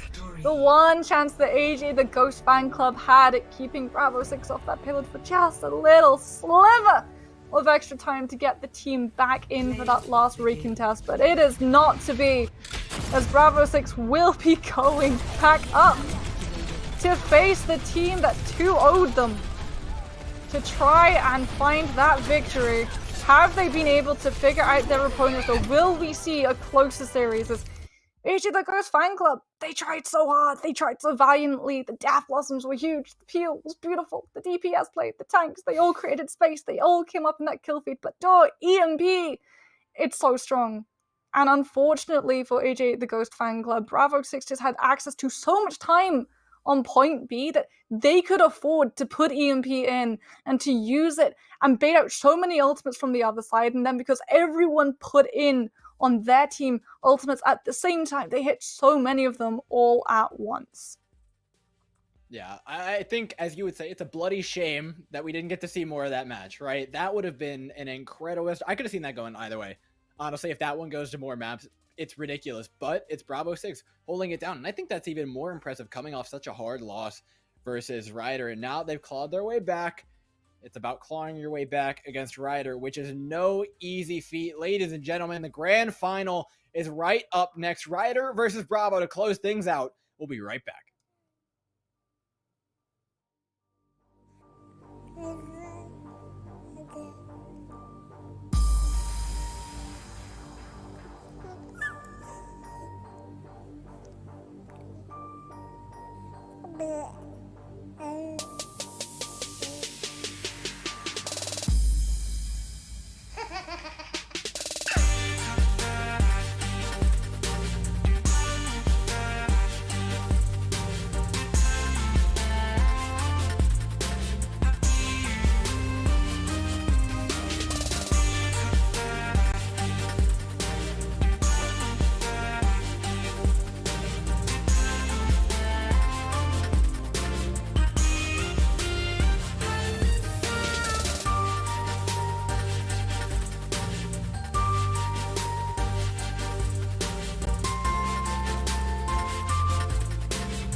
Welcome back, ladies and gentlemen. It's Door and Moxie still here, still holding it down in Moxie. It's my favorite time of day. It's grand finals time here at the Nerd Streets X by partnered with, brought to you by the U.S. Marine Corps. They're doing fantastic stuff over there. You know, they call them the few, the proud, the Marines. My dad's in the Air Force, so a little bit of rivalry there, but you know, you have to appreciate our nation's military. They're doing fantastic stuff all around. They're getting involved with the community. It's great to see them support this kind of event and actually get out there. They don't take Widowmaker as quote unquote, you know, prior experience apparently, but you guys give it your own shot. See how you do. Highly suggest it. You can go ahead and check them out at marines.com to apply and find out some more. Till then though, Mox, it's grand finals. Let's get into today's match. We've already seen this one, so we've had a bit of a precursor. What are we looking at? I mean, this one's going to be a little bit longer, though. Remember, it's the grand finals, so it's best of 5. And one thing that we immediately have to mention is because they made it to top of the bracket and grand finals by winning all of their matches, we will see Rider Esports already going to be up 1 match in this series. So they just need 2 more maps, though. That is going to be extremely tough for Bravo 6, who has been in this position before, but we've seen them improve. We've seen them reset their mentality. We've seen them come into that losers bracket, taking Havana in that previous series, and hopefully this gives them all of the confidence, right? Because they're going to need confidence, especially if Lab is actually going to be, oh, nope, there it is. Lab is going to be coming out on the Widowmaker, so Karmas is going to need all of the confidence necessary to be able to line up these shots because his team is counting on him not to be taken out first. This feels like a little bit of karma again. Lab is just getting his jabs in. Last time we were talking about Karma as being kind of the shining light for Bravo 6 and winning a lot of those Widowmaker duels kind of impromptu, but now it's Lab, and holy God, he is not taking any prisoners. He's got 2 to his name already. Frank Logan will get resurrected, but there is no space for Bravo 6 right now. It's that domino effect. When you lose the Widowmaker, you lose a massive amount of threat that keeps the attacking side in check. So Bravo 6 can just, well, Rider Esports can just swarm all of this area of the map, send those flankers in, Aiko on that Hanzo, Adala to control all of the space, and Bravo 6 just stuffed up in the room. I mean, there wasn't even a contest on the court. I don't think there was a singular blue number anywhere near it until now. They won themselves a quick fight. Stabilizing outside of the point, not easy, but they'll pick up a couple bonus kills on the way out. Karmas will be able to net himself a fair few. And you have set yourself up pretty nicely, right? You're running that Hanzo with the Orisa. If you can communicate, you can go for that age-old combination, Halt and Dragon Strike. Rider Esports, though, running Avenue on that Batiste will be able to counter it with that 25 seconds immortality field. Bravo 6 wants to keep a hold of their ultimate, that means put down. Well, Abdallah says counter that as he hooks the Mercy out of nowhere. Standing high on the high ground right now. Bravo 6 don't want to give this up, but I'm starting to think they should pretty soon now because there's a lot of space being taken by Ryder. You have to drop down, but then you're dropping into a Roadhog. Your tanks are just going to eat a whole load of scrap to the face, and then you're going to be trying to defend point B just for scraps yourself, and it's going to be final fight. Bravo 6's composition is just not very mobile. The only thing that can really move around are their DPS lines, and Rider Esports know that. They're moving their own DPS lines to make sure that they can actually shoot through the shielding. Lab only now gets taken out, but he's been sniffing around all of these flank doors. He should not have survived as long as he did. Bravo 6 will be coming in with the Sigma Flux that should be able to bait out the Immortality Field from Avenue. And if you're able to communicate, you can get that Dragon Strike going through, but not if you don't have that Batiste. The payload just rolls into that checkpoint, and there's nothing that Bravo 6 can do. They just have to sit back, take the bitter pill, and set themselves up on high ground for the next. Oh, what a nice little cross by the Hanzo as well, knowing exactly when he can go across the sideline. Been clean play from Ryder so far. No contest because of all those staggers. They got real sloppy, but the fight's going to be relatively soon here as the cart rounds the corner. A move has to be made by Bravo 6. They've been on the back line the entire game. Oh, Frank goes down first. The resurrection's there, but Rider Esports has so much aggressive ultimate to use. Bravo 6 finally will initiate, but no one's looking at Lab. No, Lab is big right now, taking down Karmaz. That means the sight lines are open, but not for long. And the further these shields push up for Bravo 6, the better the fight gets for them. In fact, enough to maybe even win it. Abdallah's back in on the wrecking ball. He's wrecking havoc on the back line, though. He's got 3 Moxie. How? Ryder Esports, they've identified Bravo 6's problem. They just don't turn around in the middle of these fights. Abdallah just becoming absolute free. It's the exact same problem as when you're trying to deal with Lab, right? He's so mobile, Bravo 6 don't know where to turn. They're stuck with this double shield composition in place because they're not running the Lucio. They don't have the mobility to set themselves up, and now Ryder Esports are in control of the high ground. That double shielding, it's not going to have the safety, the sanctuary it should provide. Between the Roadhog and the Hondo, it's just not going to live that long as well. Nice bot by Abdallah, pushing people out into the open. Sight lines, the tanks of Ryder Esports holding strong until Matt Merck goes down. Too much pressure, the shield and Matt will crack. Set back to spawn now. You kind of want to reset this, but no! Ryder are going for it. They get the res off as well. Nico on the sideline. Gets it away. However, re-engage from Bravo 6 is very, very possible here. They've already got 2 frags, which should be enough to seal it out. You just forget that Ryder's on their side, and every single one of these fights just feels so winnable for them, even when they're down this much. Well, Bravo 6, though, remember, did manage to do all of that without any ultimate other than that Valkyrie. And because Ryder Esports had the confidence to bring that map back in, you got to kill the Ursa twice. You're about to hit that Stigma Flex at the same time as Vici will have this Dragon Strike, and you can duo those up. Use that Stigma Strike to get them into the ad, dip them below that 50% barrier, pull out Immortality, and then send the Dragon Strike through to finish them off. No, not like this. No, they see! They stopped the 2-9. Vici trades one out. I've only got one thing to say about that. It's that Abdallah seems obnoxious to play against. This guy is literally everywhere. 1 second he's bullying your Mercy and your Widowmaker, the next he's trying to backcap you. You're just playing damage control the entire time he's in the game, and oh my god, what a nice little dive as well. He's so coordinated with the rest of everybody, and now they've got one more dive to try and make count. Oh, what a huge boop onto the Sigma. They can follow up on this. They absolutely should. Vici's actually the one to pay for his sins. Now Gravitic Flux is their only hope of getting back into this one. Ryder Esports as well will be controlling all of these lanes as Bravo 6 walk out of the doors. There's nothing they can do about it. You're feeding yourself right into the meat grinder. And we can see the moment that Ryder Esports becomes such a formidable foe. It's when the hand swap comes through. But Bravo 6, they don't swap to deal with it. They try to use that Sigma accretion and the Orisa halt to try and keep Abdallah in check, but it doesn't work. That kill feed continuously lights up from that tank player, and you've got to ask yourself, right? Bravo 6 were playing such a good Sombra. Sombra is such a good Hammond counter. What will it take for this team to try and swap her in to deal with that threat? Now that Abdallah's pick single-handedly pretty much won them their attack. Now you really start wondering, what's the composition that actually breaks Ryder? What breaks this defense? Abdallah's been ridiculous on the wrecking ball, and oh my god, are they going for a swap of roles, Moxie? I mean, they're going to keep Abdallah on the Hammond. It makes sense. He was finding so much value though. And Bravo 6 in this attacking side, they're not going to run the Roadhog, they're not going to run a Sombra. Once again, they are putting so much hope into this double shield barrier, but this is a matter of the past.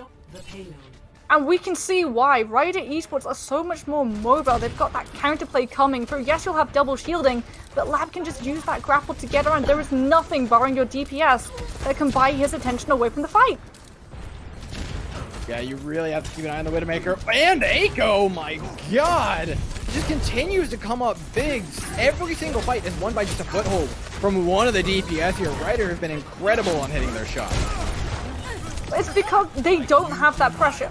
Every single time Bravo 6 come out of their spawn, they are confronted by the tanks, by the support, by the anti-nades. And they have to make sure that they're in position to not get taken out of the fight early by something like a Roadhog. Whereas Ryder Esports, Lab just gets to sit back. There is nothing to contest him. Now that the DPS from Bravo 6 are only concerned about keeping their skin intact. I mean, that's all you really have to do right now to push the cart forward until Abdullah comes in, starts shaking up the defense, finding frags with the mines. The team completely split off. The tanks are in, quite frankly, a really rough position because of Abdullah's boobs. Now you have to win the fight following, but you're so split apart. This is where Ryder thrives. Especially with Avenue hitting that nano boost. You're just not going to get the chance to put this Widowmaker to actually contest Lab right now. Abdullah's just not allowing Thomas to play Overwatch currently, and already 56% to those next Hammond mines. Bravo 6 have got to find some way to move forward. But Ryder Esports, this defense is so strong. Continue to hold. Only a couple seconds to hit that Mercy, but they will. Matt Merck taking out the trash now. With 2 minutes on the clock, things are getting rough, but Karma's opens things up rightly by taking out Abdullah. Now these shields can move forward a lot more safely. Everything can go to game plan as long as you deny the res. They should be alright to at least push towards the end of the point now. Okay, they're going to swap Vici onto the Ash to try and use that coach gun to just boop away Abdullah when he gets in, but it's not as consistent a Hammond counter as something like, say, a Sombra. What it does do, though, is put an awful lot of threat on that backline now that you can use that damage boost from Lion to really start contesting this DPS from Ryder. Yeah, Lab needs to be the one coming up in the kill feed now. The first one back and the first one in. Can the Widowmaker find the frag? It's going to be Karma popping it first. Still 4% away is Lab. It's not a fair fight right now, and Bravo 6 is doing a great job of staggering out these kills. I think Riders have to wait for point B. Mammoth is going to go onto the Reinhardt. They want to contest this though. They're trying to get in fast, but they're going to settle for taking the high ground now. Cabimas onto the Lucio to try and get in with the rest of his team in time, but Bravo 6 has the Sigma reflection because of these flips coming through from Ryder. They don't have the support ultimates to stand up to the might, the aggression that will be available if Bravo 6 want to dip into it. The picks just don't stop from Ryder or Bravo right now. Vici's Ash has been a bit of a problem for them to deal with, but now it's a full commitment from Ryder, pushing in with that Reinhardt that you mentioned beforehand. That Orisa looking might juicy and will go down for it. Now Vici on the back foot, not able to shoot anything, not able to pop any hits. There's a bomb right beside him. It's a stabilization for Bravo 6, and a much needed one at that. Bravo 6 though, just letting Ryder Esports burn ultimates. Because you've just baited out Aiko's Bob. There is nothing aside from a nano-boosted Reinhardt to peel when Bravo 6 decide to get aggressive. And that's exactly what they're going to do. They've got supercharges, amplification matrix, like all of these available to them. Oh, well, if it's Ryder taking the aggression, you don't get to use those monks. You've already lost half your team before the thought of ultimate even comes to your head. And now you're sandwiched from both sides. That is a very painful looking charge as well from Matt Merck. Now the ultimates are online, and he's using it for a solo shatter. That's one to send home. That is about asserting dominance. Oh, wait, looks. That's tragic. Team Rocket's blasting off again. Michael Sigma. Bravo 6 are still holding on to these ultimates. Still letting Ryder Esports just, you know, exhaust their own supplies by their own hand, put themselves into this pit that they're going to be falling into this next fight. Oh, this poor Ana. At the beginning of every single fight, Avenue's been the first one gone, the first foothold for Bravo 6 to get back into these fights, and it's going to be the reason why they head towards the end of point B. It's so much, though. Ryder Esports had nothing to stand in Bravo 6's way. And Bravo 6 put in not just the Sigma Flux, not just the Valkyrie, but the Amplification Matrix and the Bomb. So they've only got supercharges to try and solidify this payload program. That's going to be so hard. With only a minute 29 on the clock as well, they get maybe one more round of ultimates, and then that's going to be it for them. For Ryder, it's about finding those picks, and they can't. Aiko's down. The Reinhardt has to do a lot of the work, make space for the DPS to go off, but they can't. The shield only lasts for so long, Moxie. They try to just stop that payload, push Bravo 6 away, set themselves up on the high ground to get the picks. And it's the strategy that works. Unfortunately, the picks just were not in their favor. And Bravo 6 will be able to keep that payload moving. And Ryder Esports, because they use that gamble, those Hammond points, they won't have them for this contest. They've got to use the Bob instead. Well, the Bob gives him a good chance of being able to do it. Oh my god, but that Bob was blown through immediately. Now that supercharger that you mentioned comes into play. But beautifully taken out by Matt Merck on the Reinhardt. He's creating so much pressure. As well as the Shatter online, the threat of it still looming over the head. But Bravo 6 does it connect is the big question. No. To RSQ. Beautiful block with the Aritha shield, but his Waylack still in trouble. Kadimas takes him out, and now it's trades left and right. Again, Ryder, though, they thrive in this sort of economy. They thrive when things get down and dirty. Even Avenue showing up for a little bit of play in the kill feed. 18 seconds left. This might be the first map away for Ryder. Bravo 6, they've got the ultimates, but you have to negate Lab, who will have that fight. They're going for a Widow versus Widow, but you've been spotted out. Echoes onto the Doomfist. Bravo 6, they have to be able to touch this payload door, and they can't! Oh no! It doesn't get there, the Bob. It's too late. Bravo 6, unfortunately, cannot get that overtime wick to start burning for them, and Ryder Esports will take Junkertown. Yeah, it's not exactly a C9, but that doesn't make it feel any better. Doesn't make it feel any better, especially after you've already played Ryder. Remember, there's a one-map disadvantage here. That's Ryder taking it over to match point. Now the question is for Bravo 6, where do you take this? What map do you go to? Where do you think you can clutch against Ryder? I mean, Havana was the strongest map, arguably, that we've seen this team on, right? They've been able to spawn hold, but we've also seen them match wits against Ryder on Havana, and it did not end well for this team. The problem is what Ryder Esports are running works on each of these maps, on both Havana and Dorado, because they just put so much in front of you that you just forget about the actual threats. And the worst thing is, every single one of this team is an actual threat, though. The only way that Bravo 6 are going to be even remotely safe by coming into this is if they're able to keep track of every single one of the members of this team. And when Ryder Esports decided to put Abdallah onto the Hammond, that becomes infinitely harder to keep a track of, because suddenly your attention is split. And when your attention is split, you are pulling resources that should be there to help your frontline away. Not even when the Hammond's there, but for paranoia as well. Because that's half of what Hammond does. He's dangerous when he's around, but he's just as dangerous when he isn't present, because you're constantly looking to find him. Constantly making sure that your backline is safe. Yeah, it makes you really think that this Hammond had to be something super intentional from Ryder, right? They thrive in the chaos and causing even more of it, just like you said. It opens up so much more space for their DPS, because Bravo 6 have to be watching their 6 constantly in these fights. The big question, like we said, what map do they go to? I think I'm looking for Carmez to try and duel out Lab again. I think that was their biggest edge up whenever they played Havana last time. They're going to be going to it again here, and that makes perfect sense. That's where the Widow popped off. It's the one thing you can rely on. I say go for it again. Can the performance be the same though, Moxie? I mean, I didn't see it in that match exactly, but at the same time, it feels like that's just their map. Well, it's because there's just so much more resources coming from Ryder Esports to set Lab up, right? Because Bravo 6, yes, they're running double sniper. Yes, Vici is on the Ashe, but the Ashe is only really helping Karmas when you're hitting your shots.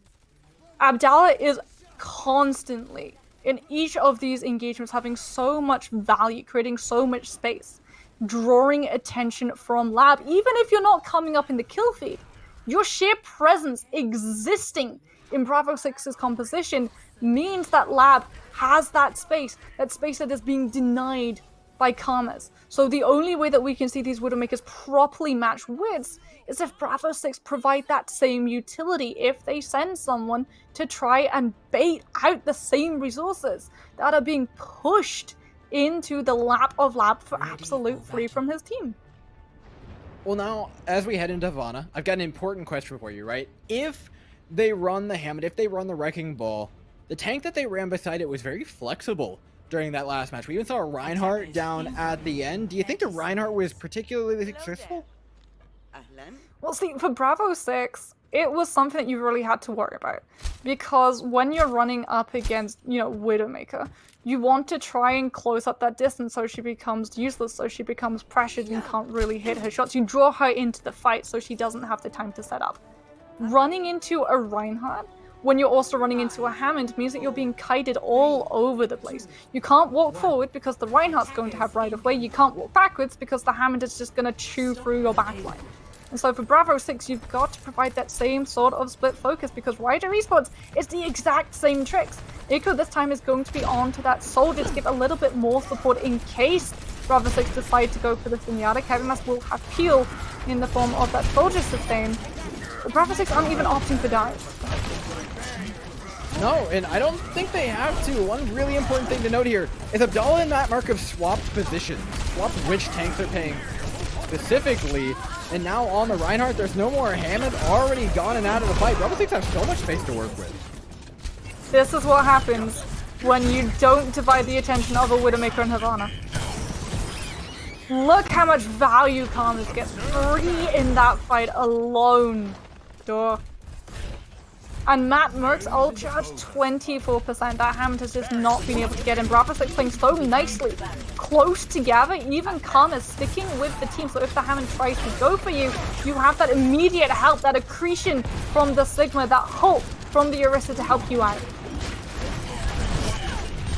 Gotta re-engage now. It's Matt Merck no longer in trouble on the Wrecking Ball. They've got ultimates aplenty though on the Bravo 6 side coming up in just a second. And it seems like they want to wait for those to come out or for Karma to find another pick.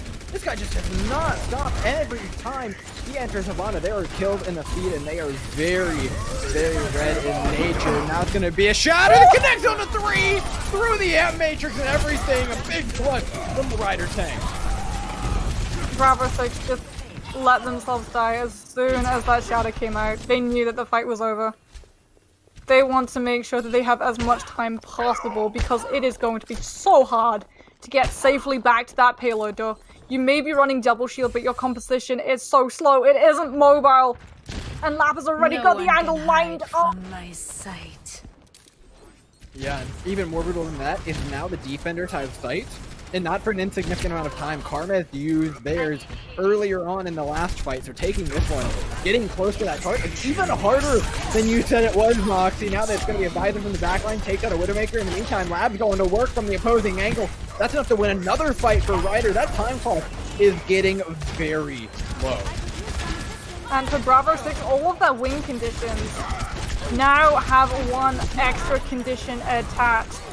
Little asterisk, and it's Cavimas on this, and Yada does get taken out by Karmas, and that's why Ryder are getting so aggressive, putting so many ultimates in to make sure Bravo 6 cannot capitalize on that support being gone, that Transcendence being momentarily off the table. Bravo 6 able to move, and they've still got this Sigmaplex, and so you're still going to have that standoff, that impasse. None of these guys want to use an ultimate until that Transcendence comes through. No, that's a big one on the table for Cavimas. They're fluxed up as man onto the Reinhardt. They shouldn't have to use it, but they committed anyways. They're trying to get him in aggressively to win the fight without Ango. But oh, he went the 360 shatter! I respect the hell out of going for it. That did not work, my friend. Well, not if Whalix is on the Sigma, able to just prop the shield right into Abdallah's face. Bravo 6 controlling these lanes. Will be able to keep the payload moving. They know that someone's behind. They want to make sure that Rider Esports don't have the chance to split their attention away when this next contest comes through. It's the Zen. That contest will come through. There's another chance. Cavimas on the back line. You can't really do much. You don't have a Transcendence. The healing isn't all that bad, so this isn't a bad angle for him to hold. It's almost the same way Abdallah had to worry about the back, or made them worry about the back line. The Zenyatta does the same. All of a sudden, the Sigma's turned around. He gets a charge from the Reinhardt. The flank Yata has worked, Moxie. It's perfectly worked, in fact, for Rider Esports. They've stabilized the supports. They're gone. Overtime ticking down, and yet another game has been stopped before that first point is taken. Do you know why the Zen works so well, though? You know that little ability that Zen has called Orb of Discord and how it's stopped by shields?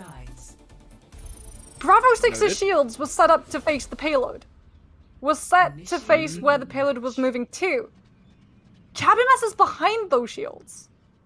And every single kill that comes through from Bravo 6, Zen Orb Assist attached to every single one of them. Because Cabimas just gets to pick and choose. you get an orb of discord, and you get an orb of discord, and you get an orb of discord. And then when they see the Zen, the double shield has to put the shield to block the Zen's line of sight. And that's it. That's gone. Orisa and Sigma, both of their shields have cooldowns. That's all the go sign that Rider Esports need for the rest of the team waiting in the wings to move on forward. Attackers incoming in Bravo 6 have got to hold Havana. Otherwise, this tournament is at an end. Well, Kabimas doing his best Omnic Winfrey impression was impressive. It has swapped over to Kabimas being on the on-end avenue, being the one to play the Zenyatta and Moxie. They're in attack. They're not running traditional pirate I know ship. they're probably playing with us, but I want to see it. I want to see. I feel like they're actually going to come out with it, actually, because Eiko is... Please do it. Oh, I love it. Yes. This is what I live for. It's the payload. They're setting up on the payload. It will be one sail of a pirate ship beginning to set off as Bravo 6 suddenly rethinking their strategy. RSQ has to be able to pull Eiko off. You don't have an anti-nade, you don't have that immediate stopping ultimate, you don't have a Sombra, but Ryder don't have a basket. Now though, down to the low ground, Waylix is doing a lot of work. Lab's got one. Lion should be able to res that though fairly safely. Spin to win, says Matt Merck, but they haven't actually won much of anything. He's lucky to get out with his life. In fact, he won't. Ryder back to spawn, and the Bastion's still there. It's still working. It provides that same sort of draw of focus as a Widowmaker in overtime fights, though. You don't want to ignore it, but sometimes that fight in front of you is the one that's really draining your health bars, and you've got no choice to, and that's exactly what Ryder are doing, trying to put so much distraction with this dive in front of Bravo 6. It hasn't worked yet, though. Karnas has another frag on the Kabimas, and the Annas, the Ryder, have just been haunted by frag after frag after frag from Karmas. Looking for more now, double dipping into the sports with Eiko. Actually has some sightlines to work with here, but a lot of damage being thrown his way. There's no shield! They forgot the sail. It's not just one sail, Moxie. There were 0 that time. I mean, it's less of a sail and more of a crow's nest Winston bubble now. Eiko is not going to stick with the Bastion any longer. We'll be going on to the Genji, so Bravo 6 can at least keep their head high now. Kabimas gone down though, this team's still holding strong. Alright, the hold for now for Bravo 6 with 2 minutes left. Eiko's on Genji. That means they mean business, Mox. That means this backline is forfeit. As Ryder Esports will be moving in with the Transcendence to handle everything they want to possibly get aggressive. But Bravo 6 holding on to a couple tools of their own. That Sigmaflex is going to be absolutely devastating. And if Avenue uses that Transcendence to deal with it, RS2 can get a free supercharges off. And right now, Abdallah is playing with his Primal Rage and taking a ton of damage so that they can build up for the Nano Boost as well for later with the Dragon Blade. That's going to be a deadly combination, but they could just win the fight right here. The Widowmaker's gone, so is the Bongo. Eiko trying, he's gotten rid of it. He's really lucky onto one man, but then the Primal Rage is backline they got to be worried about. In fact, no! That Flux doesn't even go through. Abdallah's back in on the cart. The damage seems like enough. The space seems like enough. And a 3-0 for Ryder seems like plenty to take away the night. Oh my goodness. No contest. Ryder Esports will be picking up the win, picking up the series, and picking up the tournament. But Dor, if you're Bravo 6, you can hold your head high. You didn't lose to the Bastion strat. You made them swap. It was a Genji. And that at least is something. And I feel like we really saw this team improve. When it came to that first round of Havana up against Ryder Esports, they didn't get very far at all when it came to that payload progress. They were completely stuffed up. They had to try and deal with the DPS. They weren't able to deal with the tanks intruding in on themselves. Their split focus was unfortunately pushed to the absolute limit, and a couple of stores really broke the camel's back. But that second round on Havana, where we got to see them learn from their mistakes, learn how Ryder Esports played, and force this team off the composition they came out of spawn with, force them to actually play quite seriously. And this was brutal.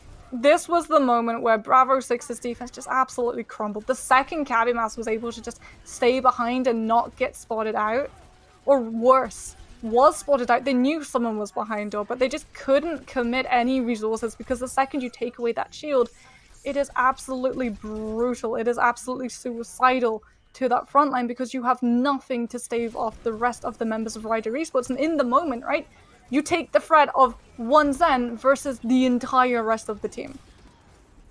Well, speaking of other things that are particularly mental, I want to highlight Abdallah.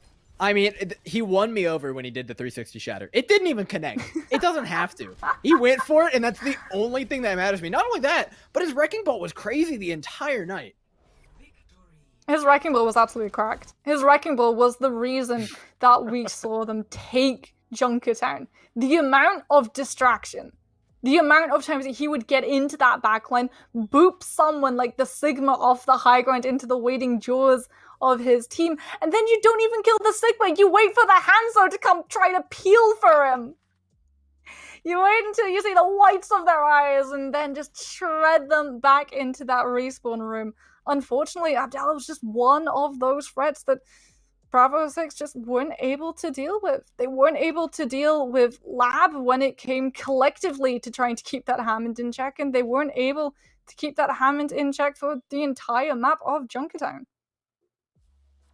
No, it was a solid run from Bravo 6 with today's Rider Esport, who take it away. And guess what, Mox? We've got a nice little interview all lined up. We've got Matt Merck joining us here in just a moment. There he is, the man himself. How you feeling after that match? Pretty good. It was a fun match. Got to mess around a little. Clearly. And I mean, I'm gonna start this off first because I know Dor loves to talk about bashing. Was that a strategy that you guys really wanted to win with, or was that something that Aiko was really pushing for himself? We just kind of walked out of spawn. We hit tab and we just see that he's on Aiko or on Bastion, and he's calling for shield the whole time. We're calling shield's dead. He's flaming him while the shield's dead for not shielding. It was interesting. Now, I have to know, okay, my open division team, we've been experimenting a ton. We've been playing around with different compositions. Now, we've locked our eyes onto one, and that's the Bastion dive. What are the odds we get it from you guys next time around? Guess we'll have to see what Aiko's feeling like. I don't know. He's just playing Mystery Heroes.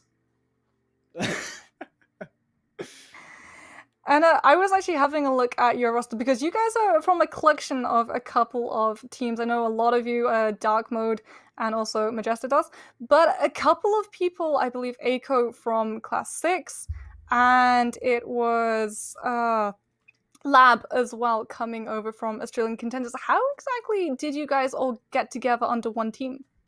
So that's not actually the same Lab. There's two with the same name. This one's just a ladder player that we knew. So we picked him up last second. And then Aiko, we just kind of knew him as well. We're just kind of a friend group, and so we got together and we're like, let's win this tournament.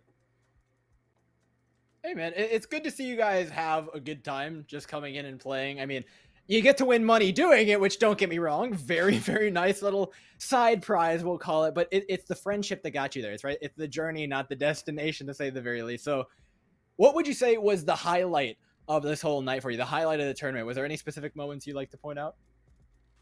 I remember when Abdallah just got 4 mine kills on the point. That was pretty fun. We just shouted more what, because that's a ball player.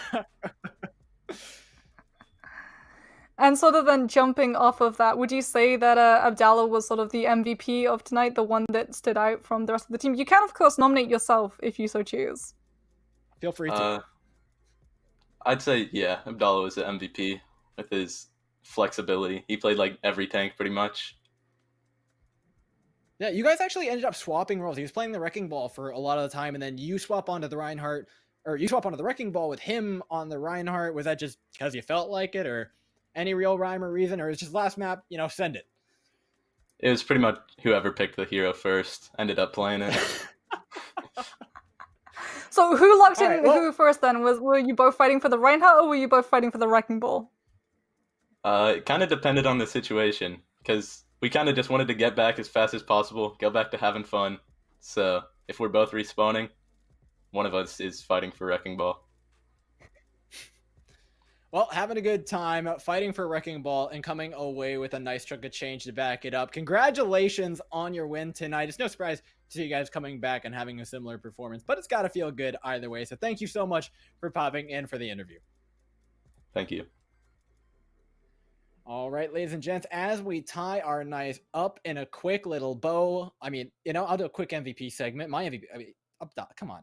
He 360 shattered. Come on. All right, Mox. Yeah, of course, let's just forget about all of the space he created and all of the kills that he was able to pick up and all of the points that he contested. It's the 360 shatter. Yep, style point. One style point is like 300 actual points. So you heard it here first, guys. Go out, play Reinhardt, get a 360-degree shatter, clip it, send it to Duran. He'll think that you're MVP of anything. Yeah, well, if you're doing it in quick play, I expect at least a 1080.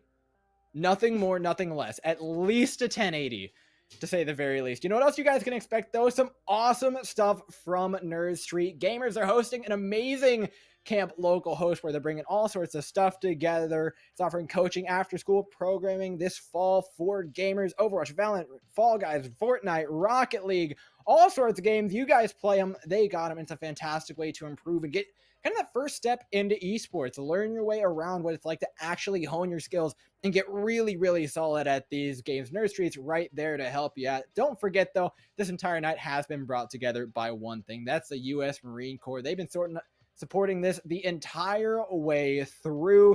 Marines call this place home. They defend us, and they're doing a fantastic job at it. You guys can check them out at marines.com. Find out some more information for the fighting the Marines to come and help us out. As for Moxie and I, though, that's all we have for tonight. So closing notes. Again, congratulations to both Bravo 6 and Rider Esports. They both put on fantastic shows tonight. And commiserations to all the teams that didn't quite make it over to the grand finals. Remember, there's another one going on October 15th. You guys won't want to miss it. We'll be back then. As for tonight, that's all we have. Thank you so much for watching. Have a great night.